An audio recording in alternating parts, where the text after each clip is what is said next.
Fillesat e restorantit datojnë 25 vite më parë, kur gjithçka nisi si një përpjekje familjare e ndërtuar mbi dashurinë për gatimet tradicionale. Familja e Aleksit hodhën themelet me ushqime tipike të zonës, si ngjala dhe krapi i liqenit të Shkodrës, duke ruajtur shijen autentike dhe traditën e trashëguar brez pas brezi. Nusja e shtëpisë Klodiana tregon birësitë që ofron sot restorant Aleks i gjendur në aksin Shkodër-Shirok.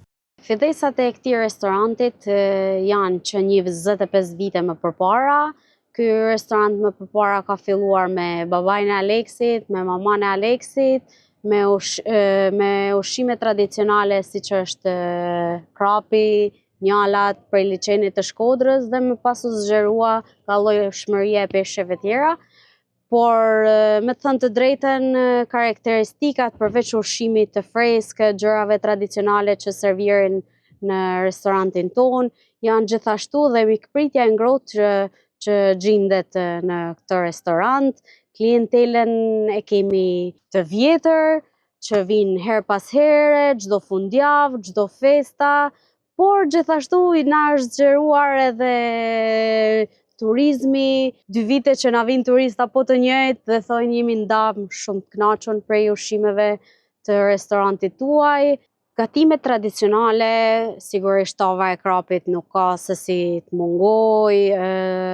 Kemi turshit të bëra vetë të përgatitura nga familja, buka e mistrit, kallamoçit si thojmë ne shkodranët. Shpresojmë dita ditës të rritemi. Çdo ditë me mund dhe me djerës do ta çojmë këtë vend përpara. Shqipëria, Shkodra mendoj se ja vlen të vizitohet edhe sigurisht restoranti jon mendoj se ka vlera pafundësisht të vjetra.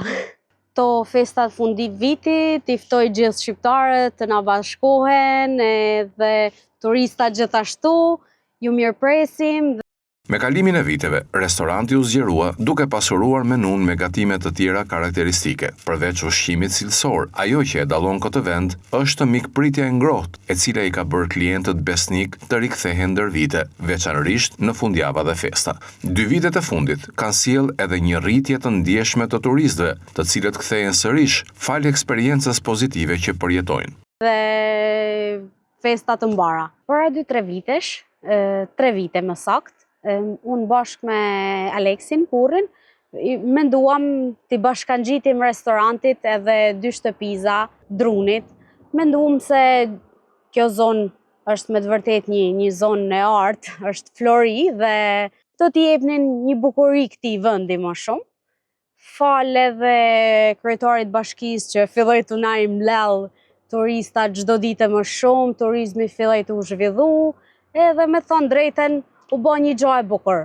U bë një gjë e bukur dhe e pëlqyeshme për i gjithë turistave, për faktin të pamjes, shtëpijat, fakti që edhe restorantin e kanë afër, edhe shpeshherë kam dëgjuar prej turistëve që kjo është parajs këtu.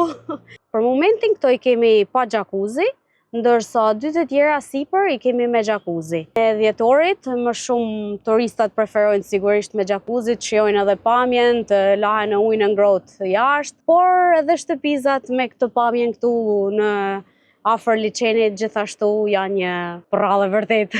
Më shumë të kemi pas gjerman, polakët çdo ditë po shtohen, por edhe anglezët, amerikanët çdo ditë, sidomos nga gushti, janë plot. Përshtypjet e tyre besoj se deri tani kemi të mira, për sa i përket akomodimit, pastërtisë, janë super të kënaqur. Tek pjesa e restorantit thojnë se peshku si në Shqipëri, si në Shkodër, s'ka shans ta gjejmë atje jashtë. Gjithashtu ndikon edhe mikpritja, ne shqiptarët e kemi pak a shumë në gjak mikpritjen e turistave, kështu që turistave i trajtojmë më shumë sikur të jenë pjesë e familjes tonë.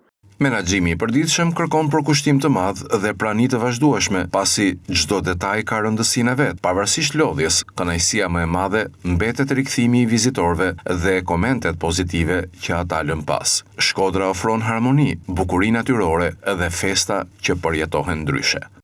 Dhe ndjen ngrohtë mes nesh këtu. Po aq sa e bukur, aq është edhe e vështirë, sepse jemi bashkë me burrin gjithë ditën në dispozicion të këtij vendi, të shtëpive, të restorantit, i menaxhojmë, mundohemi të bëjmë edhe ne sa të mundemi punë. E vështirë është, por pjesa më e bukur është kur të kthehet mbrapsht ajo që ti jep, që me tamam healthiers, por kur merr lavde dhe njerëzit janë të kënaqur nga ajo që ti përcjell. Këtu përveç se ushqime ne kemi super të freskët, ne më shumë jemi të peshku, por gjithashtu kemi dhe larmishmëri të ushqimeve dhe akomodimi absolutisht është shumë i rekomandueshëm nga ne dhe nga turistat, nga shqiptarët e jugut që shpeshherë na kanë përcjellë se do kthehemi përsëri tek ju dhe mendoj që kjo zonë ka shumë vlera, po ashtu si zonë turistike, por edhe tek ajri i pastër, e bukuritë e liçenit. Këtu kemi një sër aktivitetesh që mund të kryen tek restorant Aleksi, Alex House, përveç se ne kemi ushqimin e freskët, gatimet tradicionale, shtëpizat shumë të këndshme, gjithashtu aktivitetet që mund të kryen janë lundrimi në liçen, peshkimi. Shumë turista preferojnë të ecin me biçikletë, të ndjekun traditat e Shkodrës, ngjitja në mal. Nuk e di, mendoj se ky është një bekim i vërtet i dhënë nga Zoti. Gjithashtu harmonia që kemi në qytetin e Shkodrës është e papar. Shkodranët janë shumë njerëz të gëzuar, festojnë me zemër, janë të mikpritur. Qetësinë, relaksin dhe mikpritjen e dëshmon edhe zëri i vizitorëve, të cilët rikthehen sërish duke vlerësuar ushqimet e freskëta, pamjen mbreslënse dhe ndjesinë e veçantë që ky vend ofron në çdo stin të vitit. It's the second time here. I come back to the same place because Është hera e dytë që vi. Është shumë bukur. Për herë të parë isha në gusht për ditëlindje e u ktheva sërish tani në dhjetor. Ushqimi i freskët, pamja mrekulli. Më for pëlqen. my birthday. My birthday was Mes shijes autentike, natyrës së paprekur dhe përkushtimit të përditshëm, restorant dhe Alex House ftojnë këdo të ndalet, ta përjetojnë dhe ta marrin me vete kujtimin e një Shkodre që të mirëpret me zemër të hapur në çdo stin të vitit.